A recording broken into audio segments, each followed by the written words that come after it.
The city of Calgary is traditionally known as a conservative stronghold in federal politics, but new voting projections show we could be in for some tight races in a handful of highly contested ridings. Mark Villani has more from door-knocking candidates and what key issues are in play to shift votes for the upcoming elections. The signs are up, and it appears to be a two-horse race in Calgary Skyview, red versus blue. More than likely conservative. I really don't know how it's going to go.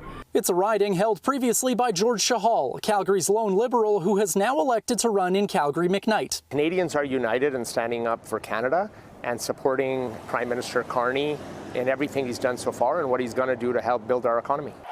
Bring it home! But clearly not everyone supports Carney. A recent rally near Edmonton for Pierre Poilievre had more than 12,000 people. It is time for a new conservative government that will put Canada first for a change.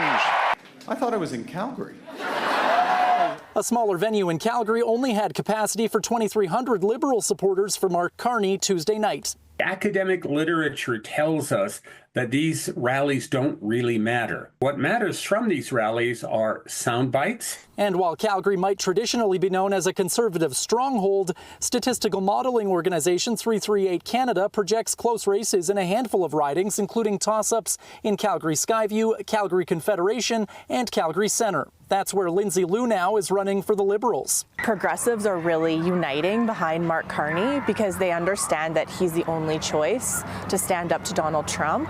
Her rival, incumbent Greg McLean, disagrees. Look at where we are right now. Where we are is a result of 10 years of policy that have led us here. The infrastructure we don't have to diversify our trade across Canada. The main issue appears to be which party fares better against Donald Trump. Voters tend to vote first for a party, second for a party leader, and then only third for the candidate in their specific riding. And in Alberta, turning the tide on conservative voters could still be a tall order. Mark Carney being able to sell himself as really a very different actor for the Liberal Party, but hard to imagine.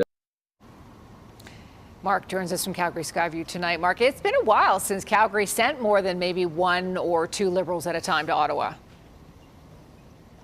Yeah, that's right, Tara. We haven't seen very many Liberals. In fact, Alberta rarely elects a Liberal MP.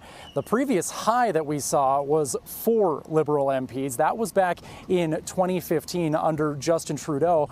Even before that, we also saw 4 Liberal MPs, but that was all the way back in 1968 under his father, Pierre Elliott Trudeau. Tara. Thank you, Mark.